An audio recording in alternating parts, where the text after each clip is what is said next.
Hello, everyone. Welcome to Slash Film Daily. Today is Monday, October 28th, 2024. On today's episode of the show, we're going to be talking about the weekend's box office numbers. My name is Ben Pearson. I'm an editor at slashfilm.com. I'm joined on today's episode by Slash Film staff writer and box office analyst, Ryan Scott.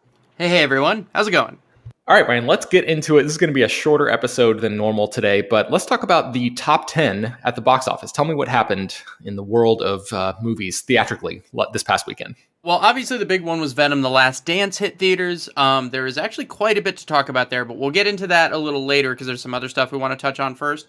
But so let's go over the top 10 very quickly. Venom: The Last Dance did top the charts in North America with an estimated $51 million debut, though those numbers, when the actuals come in, are expected to drop a little, so it might be sub 50 million depending on how things shake out. Smile 2, last weekend's champion, held pretty well given the competition, dropped 59% for a $9.4 million second weekend.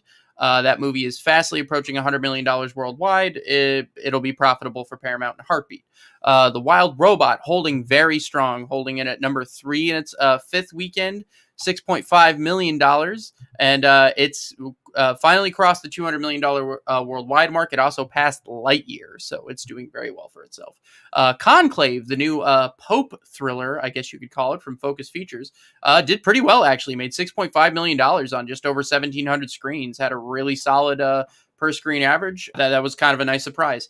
We Live in Time continued to do well in expansion, added 1,900 screens, playing on nearly 3,000 screens now, did $4.8 million. That one's approaching $12 million domestically. Might be a solid little hit for A24.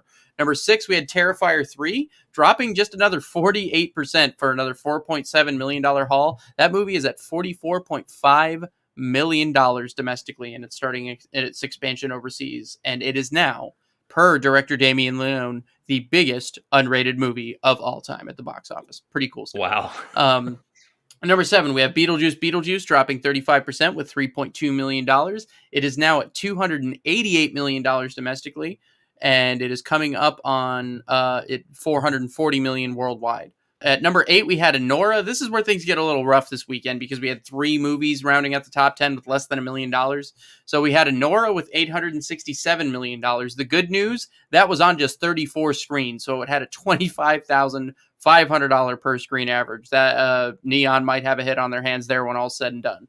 Number 9, we had Piece by Piece, which made $721,000 on almost 1,300 screens, so a very lousy $555 per screen average there. That one's not really working out for Focus Features. And at number 10, we had Transformers 1, kind of on its last gasps here, $720,000. That one is at, call it $58 million domestic, $66.2 million worldwide. It is going to top out probably below 130, so that one did not quite work.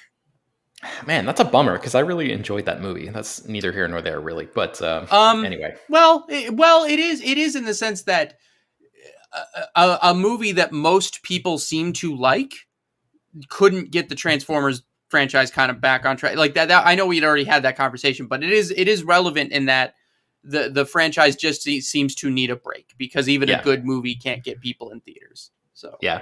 The other thing about that I'll just mention real quick is that I'm so eager to know what the rollout plan is for Anora. I just don't know what Neon is doing with that. Like you mentioned, it's only in what'd you say, 30 theaters or something, 34 theaters? Yeah, but it started in, what was it? I think 6 theaters last weekend, I think was the... So I think the idea is they're going to do the classic platform release, which is what Everything Everywhere All at Once did, and where you do 6 screens, you do 30, you build, you don't just go from 6 screens to 2,000. You kind of lead up. Yeah, I'm so eager to and impatient really to know when that's going to be playing in my area, in the Jacksonville area in Florida, because I just want to see that movie so bad. And it's one of those things where I think it's probably hopefully doing its job of getting people talking about the movie and driving up anticipation and stuff like that. I'm just damn it, show me this movie. So yeah, I mean, look, I have to imagine some of the bigger Florida markets will get it soon. The way things are going, I can't imagine it being more than a few weeks, but it looks like they're gonna. But I mean, the good news for you is that it's going insanely well. In the early going, so you should have your chance. Excellent. Okay. Any other, I guess, takeaways from any of the top 10 stuff before we take a break and get into Venom: The Last Dance? Yeah, let's do a couple quick ones. So, again, Terrifier 3 doing, being the number one unrated movie here. It's also done $10.5 million overseas so far. That's what's been reported. So it's at 55 million worldwide, on less than a $5 million investment all in, and that's including marketing. So they are going to make a fortune on that. I imagine Terrifier 4 is going to be on the fast track. As mentioned, Conclave did surprisingly well. This is just an adult-focused movie about selecting a new pope. Yeah, this seems like a 90s throwback to me, and it's exciting to me that people are still interested in seeing a movie like that on the big screen. Yeah, I am dying to see this movie. I just haven't had time, but again, so the per screen average was north of $3,700. That was better than Wild Robot. That was better than Smile 2. That was better than We Live in Time. That was better than Terrifier 3. It had a really good, so whether or not that it drops like a rock next weekend, is word of mouth good? Who knows? But at least in the moment, it's good. The only other thing I should mention is that Joker Follow You Do fell out of the top 10 already in its fourth weekend, made just $600,000, dropped another 72%, shed 1,600 theaters. It is still playing on 1,200 screens, and it made a ridiculously lousy $482 per screen average. It's done. $57.8 million domestically, $143.3 million overseas. So it just barely crossed the $200 million mark this weekend. It's on its last gasps. And what's crazy is the way things are going. Terrifier 3 might end up making more domestically than Joker. Wow. By the time it's all said and done. So that's certainly worth thinking about. Yeah. I'm trying. Is there any other? Yeah, I mean, again, We Live in Time is definitely one to watch because that now that that's in wide release, how long can that maintain, a good enough performance to kind of keep. But I do feel like that one might be able to kind of leg out, given sort of what happened with Like It Ends With Us earlier this year. I think there's an appetite for it. Yeah, I hope so. That's another great movie. So if I haven't got, that's another one. It's another one I'm dying to see. So I think what I might have to do here is after Halloween wraps up, I might have to go do a double feature with Conclave and We Live in Time here. Nice. Yeah, I think that's probably it for the, because we should get to Venom. So yeah, I can leave it at that. Okay. All right. Let's take a quick break and then we'll be right back. All right. So tell me a little bit more about Venom: The Last Dance and sort of contextualize that for how things are going this year for superhero stories in general. Yeah. So, look, it's one of those things where it's certainly not a flop, but it's also not great. So let's go over the numbers before us, and then we'll kind of give some context, and we'll go from there. So, like I said, $51 million estimated domestic. It is believed that number will drop by the time the actuals come in, so we'll see. But that's roughly the ballpark you're in. It did $124 million overseas, though. Which gave it $175 million worldwide opening. The reported budget is $120 million. Now, is that still an expensive movie? Yes.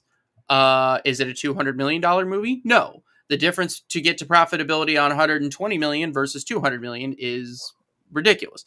You could theoretically, because the old rule of thumb used to be if you could make triple your budget, you'd probably be okay, right?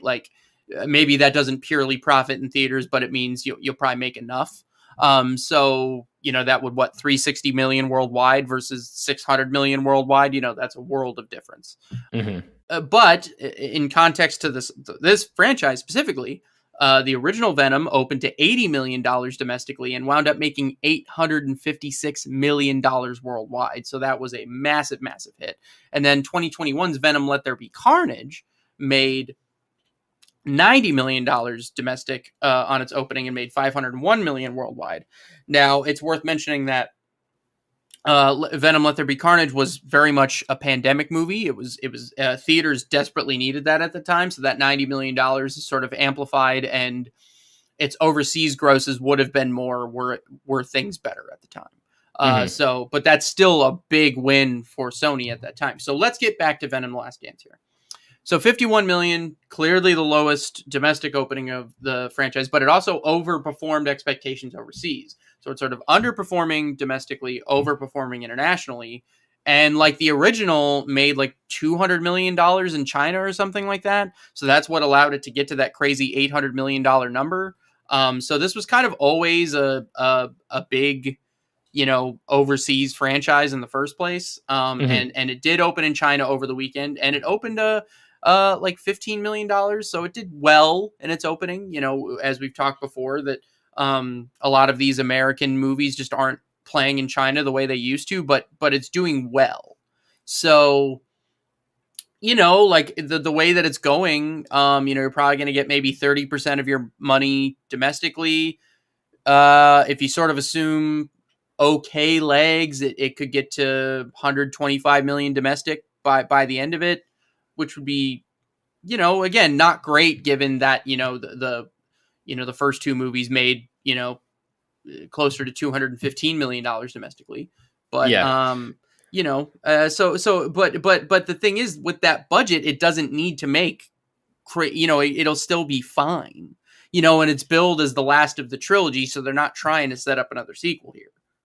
Yeah, I was going to ask you what you thought the future of this looked like. Like, do you think that because this is on a downward trajectory and it's supposed to be the end, that this is going to teach Sony any sort of larger lessons about what they're doing with these Spider-Man adjacent properties? Or is this just sort of a unique thing because of Tom Hardy's involvement and how involved he was creatively in this whole thing? And they've got Craven coming still, and I guess I'm trying to get at with the bomb of Madam Web earlier this year, and then this movie underperforming in terms of what the franchise has done so far. Do you think that Sony is going to really do any like factor that in to their decision making process moving forward? You know what I mean? They have to. Because I think the thing is, this movie will probably, based on the trajectory, it's probably going to get to around 400 million worldwide. That's, again, it's super hard to project these things out, because who knows how bad next weekend's drop's going to be, yada, yada, yada. But it's not what theaters were hoping for. Certainly I should mention that as well, especially after what happened with Joker. But, look, Sony is, so this is the end of this trilogy. Tom Hardy has made that incredibly clear throughout the whole press tour. I think the difference is that, like, so you even look at something like Venom, Let There Be Carnage. Carnage is a well-known character. Woody Harrelson is a known movie star. You kind of knew what that was. Yet Andy Serkis directing, which sort of brought some name there. Kelly Marcel directed this one. She was the writer of the previous ones and Tom Hardy's producing partner. All due respect to Kelly Marcel, who has been a big part of the franchise.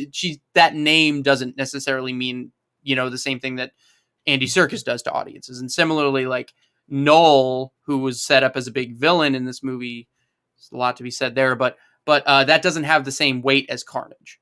So, Right. like, I think that there's that what a box office analyst and friend of mine, Scott Mendelson, would call an added value element, right? Like, there isn't that added value element to this movie that the previous one had. I also think that Venom is the biggest non-Spider-Man Spider-Man character.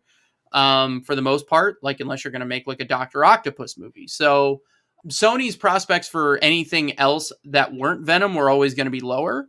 But I think they learned with Madam Web and Morbius that the creative path they're going down isn't cutting it. Also worth pointing out that Kraven the Hunter is the only other movie they have announced right now, if you don't count Spider-Man 4. They don't have any more of these in the works, in development or filming that we know about. So what does the future look like? I don't know. The one thing I think that you can say, though, is that these movies have been absolute clown shows. But even Morbius, because of its $70 million budget, it made, I think, $175 million worldwide. Was it a hit? Absolutely not. Did they lose a fortune on it? No. Like, they protected themselves. And it's similar with this. This movie will probably still make money.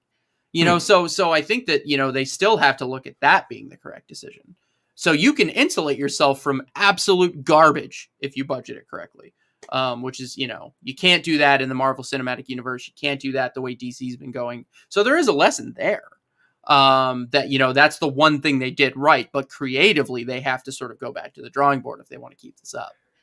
Yeah, my understanding is that Sony is contractually obligated to make a new Spider-Man movie every X number of years. I forget what the exact number is, or else they lose the Yeah. ability to retain that character and it reverts back to Marvel Studios, which is something that Sony will never, ever, ever let happen because of how profitable the Spider-Man films have been for them. So I wonder if that same thing holds for these lesser tier Spider-Man characters. Like if they have to make a Spider-Man adjacent movie every so often, or else some of these extra rights No, revert because it's back. all bundled. That's the only reason they were able to make these in the first place, because all those characters are bumped. Like when they did that Spider-Man deal, it was like Spider-Man and all. I forgot what the language in the contract is, but like, It's something like 600 or 900 other characters that they No, have I've heard it's access upwards to. of. I've heard it's 1,000 or more. Wow. Okay. All right. Yeah, yeah. Well, and also as a man who's read a ton of Spider-Man comics, I mean, they were developing what was that El Muerto movie or whatever as a Yep. character that appeared in 2 comics.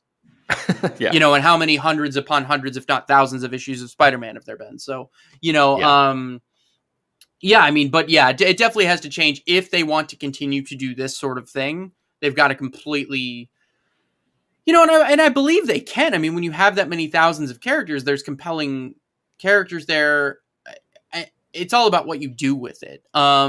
I mean, Iron Man famously was not like an A tier character, ended up starting the Marvel Cinematic Universe. Like, it's all about what you do with it. And just, again, what they're doing with it is not working. That's the only thing they got to look at. So, not a lot else to say about this one other than that, the reviews were bad, but the reviews for the other 2 were bad.